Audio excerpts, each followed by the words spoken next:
And back now with Michael Nutter, former councilman, candidate for mayor. Mr. Nutter, you no doubt saw the Inquirer this morning.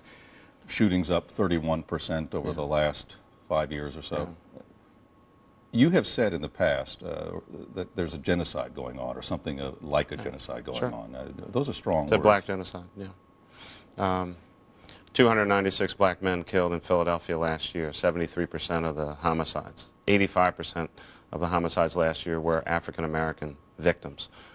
If anything like this was being perpetrated or brought about in the African-American community by some outside force, if the Ku Klux Klan killed 296 black men last year in Philadelphia, there'd be a federal investigation of what's going on. There'd be a virtual lockdown here in the city, and the town would be up in arms in protest. So it is a very state of emergency declared. Well, there's a provision in the Philadelphia Code for that.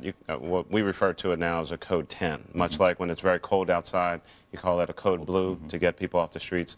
What has to happen is we need to restore order in our streets, and there are probably about 12 different neighborhoods that have the greatest number of homicides and shootings. We have to bring enhanced enforcement, I call them targeted enforcement zones, in those areas to shut down the criminal activity. We have to take the weapons away from people who should not have them, and then have our social service agencies come in with families to help broken families and support. And then we've got to talk about jobs. Jobs for people who are out in our community in general, and specifically looking at people who are returning to civil society, reentry. Those individuals need to go back to work. You know, so the number one indicator. Competitors are saying similar things. They're all promising more police officers. They're all saying similar things about being the person who can do it. Right. How does the voter cut through and say, that Michael Nutter is the one who actually has the better plan, or has the integrity or the courage or whatever it is that's necessary to get it done? Well, I think, again, one of the things I'm encouraging people to do is read the plan.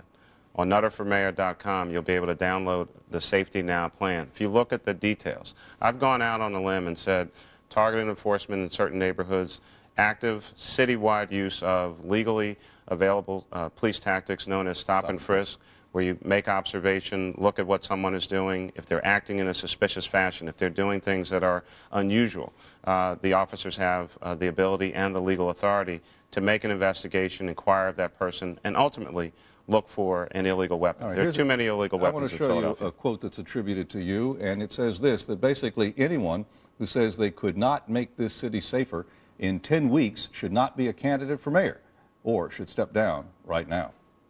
Said it then, mean it now. John Street should step down right now. He hasn't said he can't make the city safer. The citizens of Philadelphia should judge the mayor based on what's going on. But as you indicated just this morning, shootings up 31% since 2001. I don't know what the current strategy is, other than, there was a patch there where it was so cold outside, we didn't have any homicides here in Philadelphia. I don't know that that's a good strategy. The mayor can do more, must do more, and we cannot wait until there's a new mayor and a new police commissioner.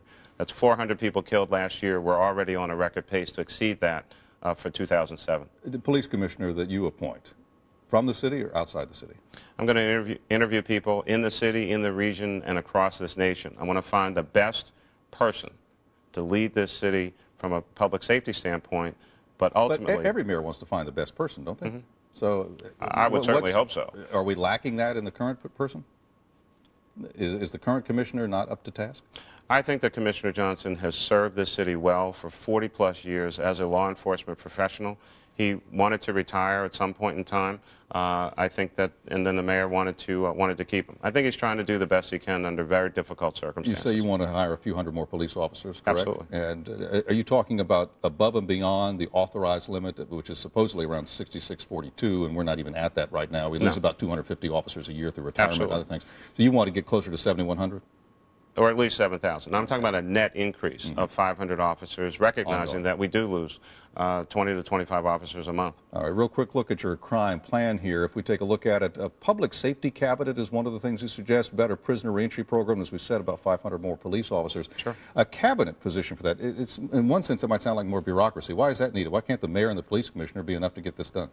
Well, what that plan talks about is there more than just the police commissioner is involved. This is not just a law enforcement issue. Police commissioner, the district attorney, the courts, DHS, probation, a bunch of other agencies are really involved in helping to make our city safe. It's not just a law enforcement issue. It's also a social service issue. It's a jobs issue. People need to work. That's why I've been so strong on trying to reduce taxes here in Philadelphia and change our business climate. If we put people back to work, you'll have less crime in Philadelphia. All right, more with former City Councilman Michael Nutter on crime and other issues in just a moment.